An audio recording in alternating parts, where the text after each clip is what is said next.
Kyle versus Alan Funt is back in session after recess. We'll move forward with the defense's case in chief. Defense, would you like to call your first witness? Yes, Your Honor. The defense would like to call Ashton Michael to the stand. Mr. Michael, I will remind you that you've been previously sworn in.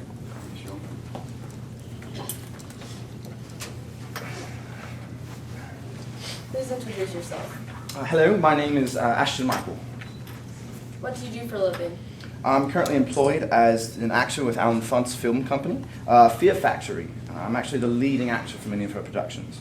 Can you explain what type of films Alan Funt makes? Mrs. Funt makes candid camera type films that are meant to make people scared. It's kind of like that old show Fear Factor, if it was secretly filmed and the contestants didn't know they were actually doing it. Miss Funt is a true artist and really likes to see how a true person reacts when faced with a difficult or intense situation. Have you encountered the Baskervilles before? Yes, I have.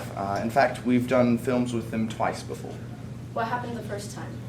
We were filming a zombie chase scene when the Baskervilles happened to walk into our scene. All of the actors, dressed as zombies of course, started chasing the Baskervilles as the cameras were rolling.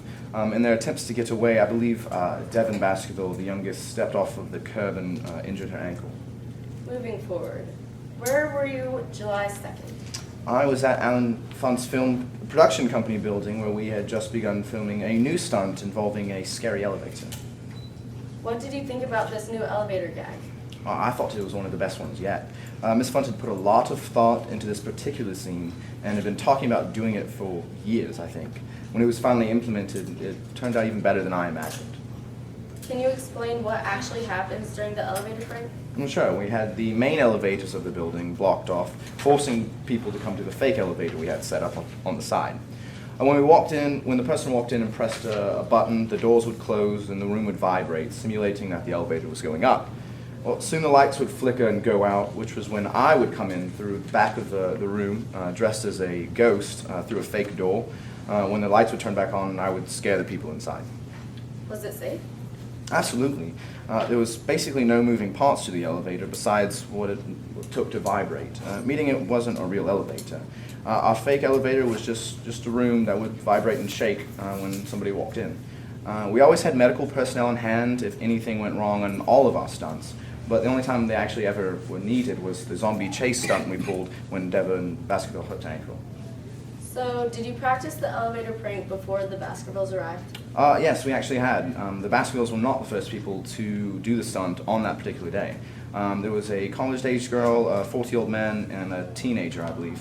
All had worked perfectly, and each of them had a great laugh with us once the stunt was actually over. What time did the Baskervilles arrive? I believe they got to the production building around 10 a.m. What happened in the elevator? Well, everything started out like normal. They walked in the elevator, the lights went out, I popped out of the back. That was when things went wrong. Charlene Baskerville, Devin's mother, she crumpled to the ground as soon as she saw me. I thought she had fainted, but she wasn't moving at all. Could you describe what happened next? I immediately went to go check on Mrs. Baskerville to see if she was all right. When I saw that she wasn't breathing and she didn't have any pulse, I immediately called off the stunt and called for a paramedic. Why do you think this prank turned out differently with the Baskervilles? Honestly, I have no idea. The stunt had been working perfectly up until then. I shared a laugh with all the other participants that day. The only thing I remember was the fury in Devin Baskerville's eyes when she saw me pop out of the back of the elevator. In truth, I was a little scared of that. Thank you. No further questions, Your Honor. Cross-examination from the prosecution. Yes, Your Honor.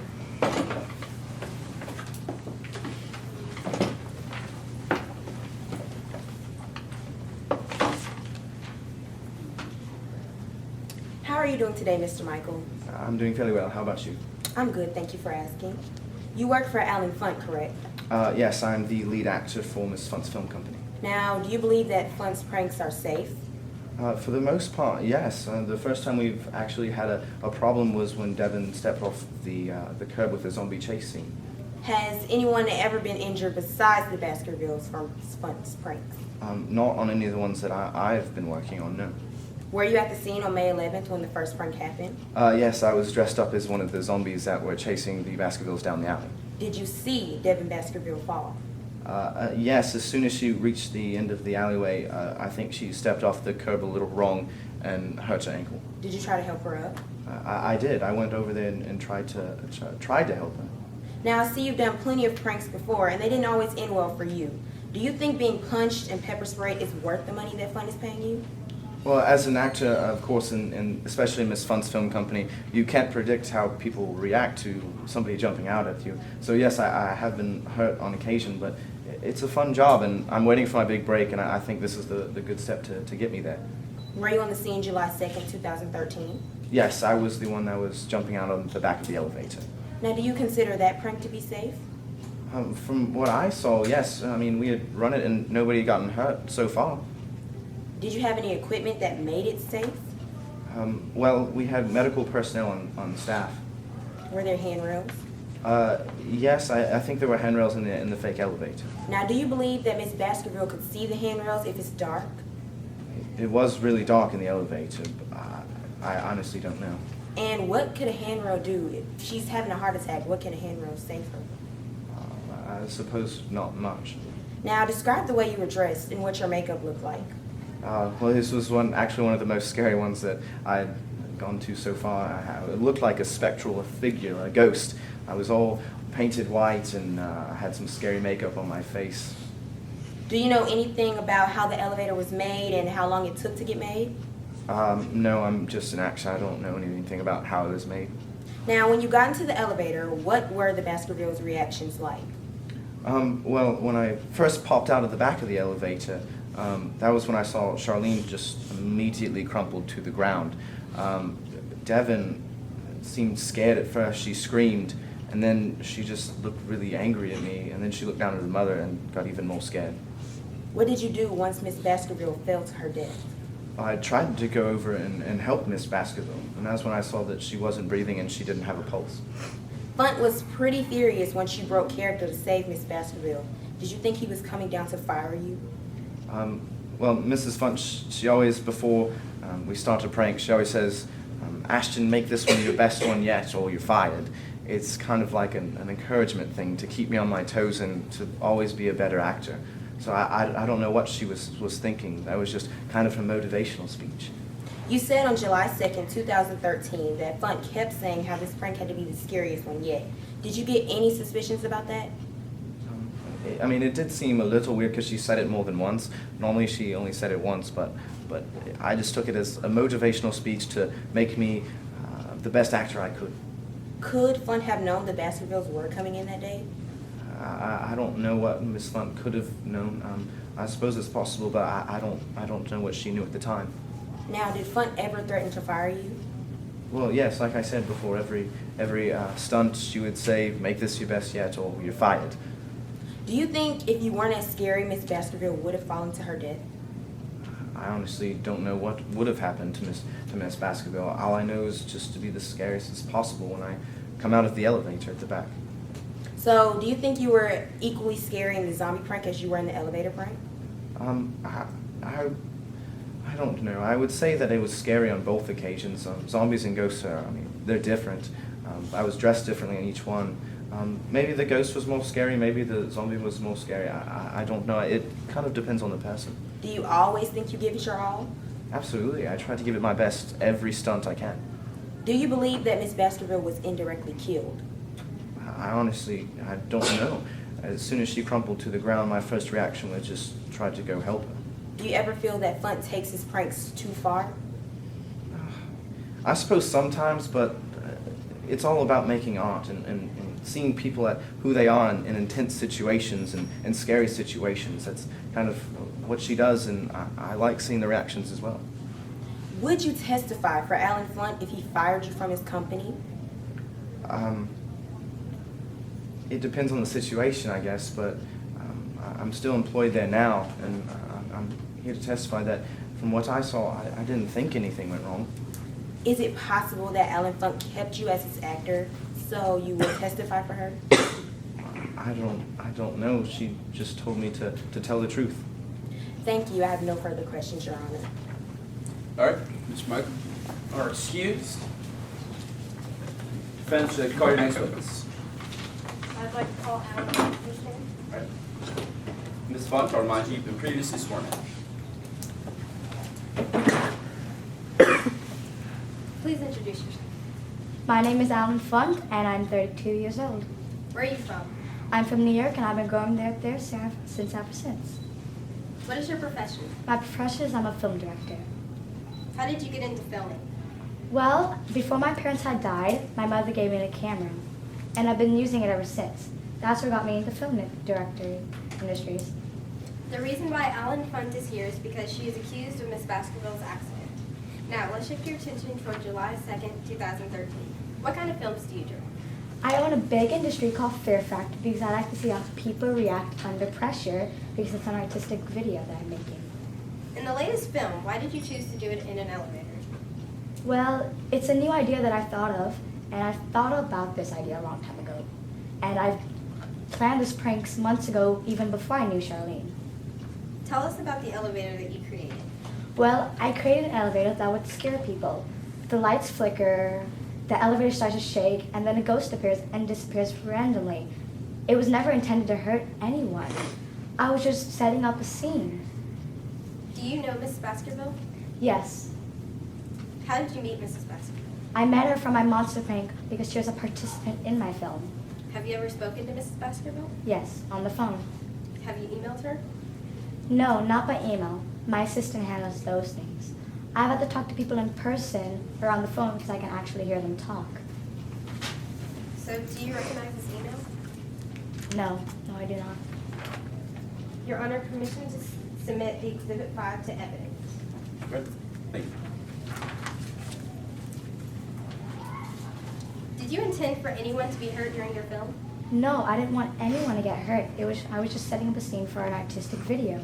Did you practice the project any time before the incident? Yes, I practiced multiple rounds to make sure it was safe. Did anyone get hurt during the practice? No, no one got hurt. Thank you, Mrs. Funt. No further questions. All right.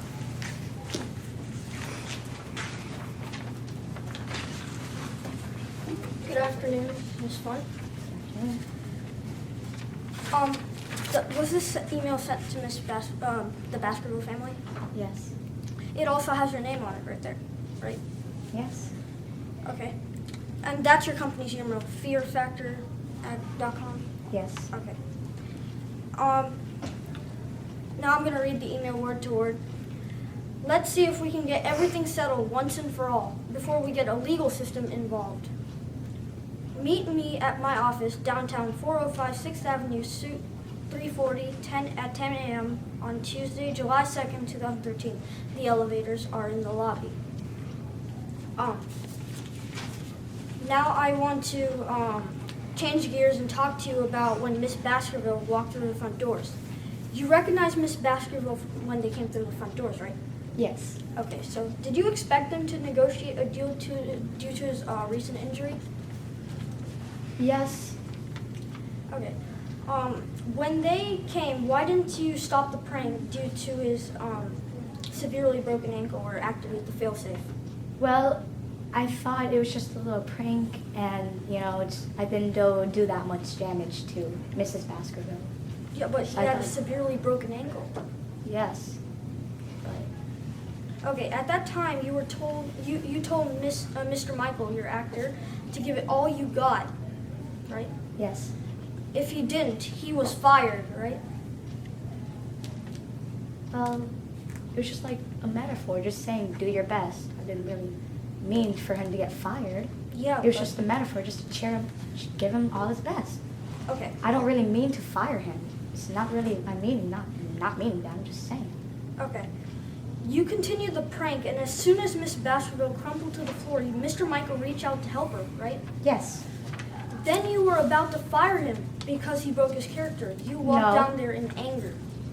Yes, but it was still a good thing for him to do. But you were really mad that the prank didn't work and you would not make any money out of it. Well, it doesn't matter about the money, but she died, so I was a little upset about that because she did get hurt. You specifically said that you would fire him. So isn't that why you were really mad? Because he broke his character and you wouldn't make any money out of it? I was mad because the prank wasn't working, but she did get injured, and I don't really mean that I would fire him. He broke out of character to help someone. So I don't see the reason why I would get mad about that. Okay. Because she died. It's something really sad to happen. Okay. So now it all leads up to, did you kill Miss Baskerville knowingly through inviting her to the prank by email? No, of course not. Okay. So one of your staff members must have written the email due to it says on behalf of Alan Fun. I suppose so. Okay. You didn't know about this email at all, right? No. Okay, so you are the CEO of the company, right? Yes. You are the head of the company, right? Yes. So how do you not know what your staff does, or why do you not monitor your staff? I don't know. It's just like I said, my assistant handles those things. 'Cause I'm why working did he? on my why, phone. Yeah, but why didn't he tell you? I have no idea. Okay, but you recognized her from the front door when she walked through, Yes. and you continued the prank, Yeah. even though his ankle was broken. Yes, but there's handrails where Thank he you, can. Your Honor. No further questions. Please allow the witness to finish her answer. Sorry. Yes, but there's handrails where he can shall hold on. I didn't know that it would be this much damage. Okay, thank you. No problem. You can be.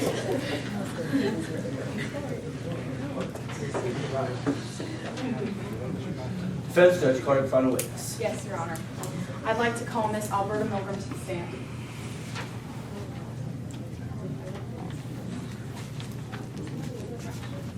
Please introduce yourself to the jury.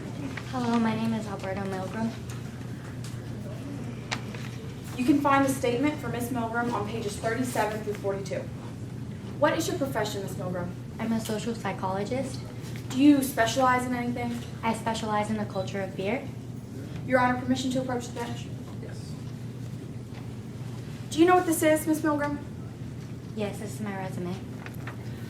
Your Honor, permission to submit Exhibit 7 to evidence? Okay. So admitted. Now, let me direct your attention to the case on hand. How are you involved in this case, Miss Milgram? I reviewed the medical reports of Charlene Baskerville. Do you agree with the findings of Dr. Drew Watson?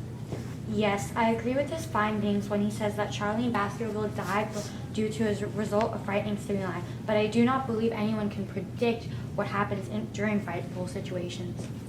Can you give an example of an unpredictable response, please? Yes, so if two people walking down an alley and they were attacked, one person might scream and run away while another person might fight back.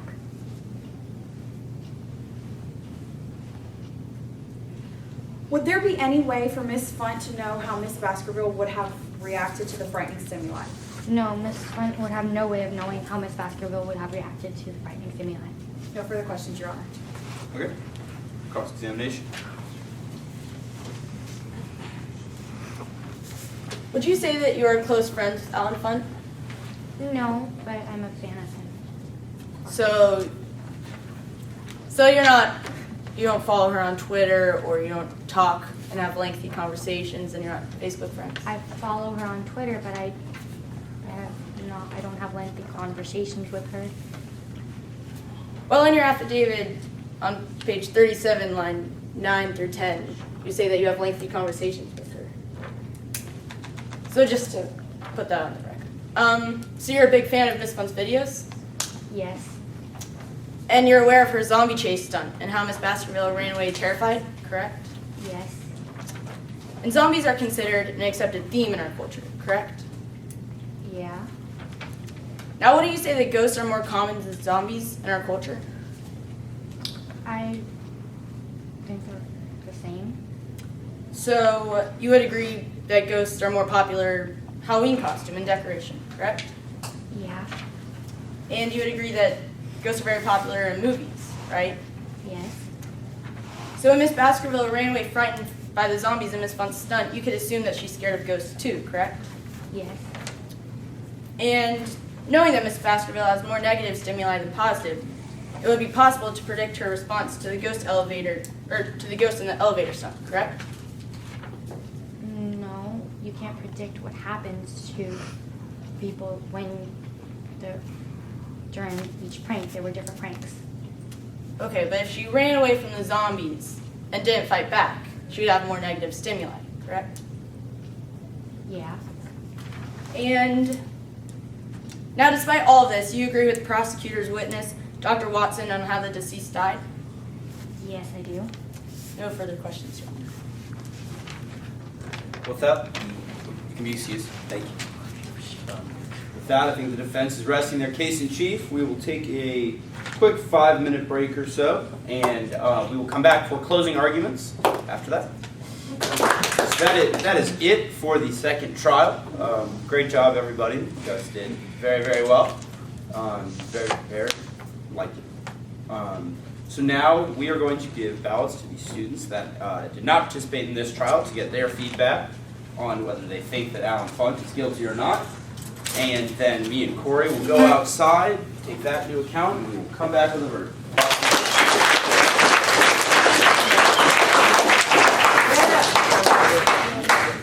So, traditional in mock trial competitions, high school and college, that there are recognition awards for outstanding participants in each trial.